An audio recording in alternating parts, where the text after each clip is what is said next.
When it comes to the 2020 NFL Draft, who will scouts be looking at from the Big, or the Big Ten, or the conference formerly known as the Big Ten? The B1G? I don't know. What does the conference go by? I'm calling it the Big. What's cracking, action? It's your boy Broshmo. Just in case you did not know, so go ahead and give me a thumbs up if you're enjoying the content, and subscribe. Much appreciated. Much obliged. This talking about the big conference, the big conference. I don't know what makes the conference so big. 12 teams, I guess. I don't know. Can't be the Big 12. Enough about that rant. Let's talk about who are scouts looking at in this conference for the 2020 NFL Draft. So, if you're not eligible for this draft, then I ain't looking at you. I ain't looking at you. Let's start at quarterback. We're starting on offense. We're starting at quarterback. And Michigan's Shea Patterson is in a favorable situation with new offensive coordinator Josh Gaddis and a trio of potential NFL wide receivers. As far as running back, Taylor and Dobbins, they are diametrically opposed as they come when we talk about their playing style. We got the bruiser, and then we got the, I don't want to say featherweight because that's not really accurate, but I almost replaced either of these guys with Illinois' Reggie Corbin. He's a pre-modern day NFL change of pace back, and a guy keep your eye on. He's been playing very well for Illinois. Minnesota's Tyler Johnson, he should be a first-round pick, and you know that I love Tyler Johnson.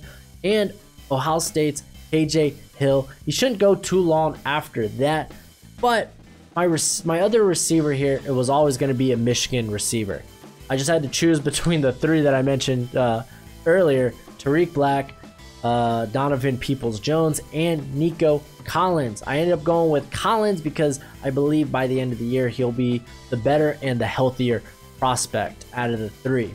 Now, at tight end, being touted, whatever the word is, he is being presented as Purdue's best prospect in 5 years, and I can see why scouts are so excited about Hopkins. I mean, he leaves much to be desired as a run blocker, but that's not where he's dangerous. He is a dangerous weapon in the passing game, which is vital in today's NFL. The Big boasts a bevy of NFL caliber tackles, and it was tough choosing, but in the end, I ended up going with the high ceiling of potential, Iowa's Tristan Wirfs.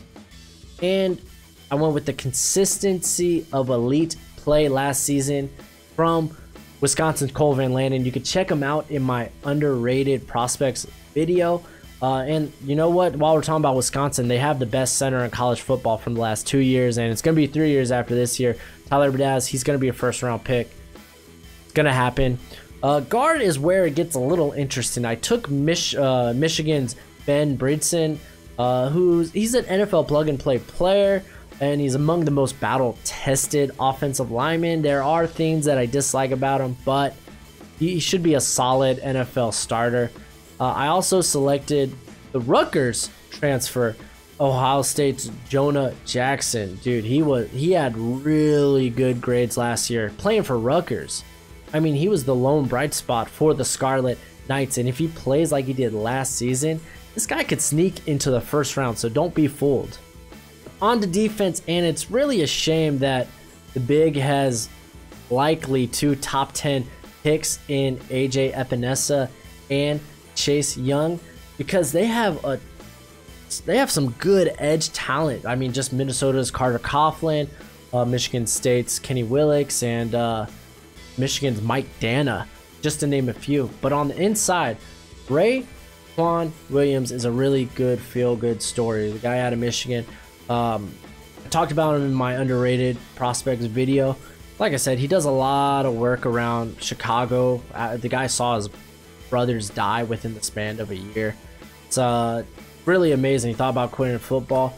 Like I said, it's a feel-good story, and you're just really rooting for the guy. But the other person on the inside is Purdue's Lorenzo Neal.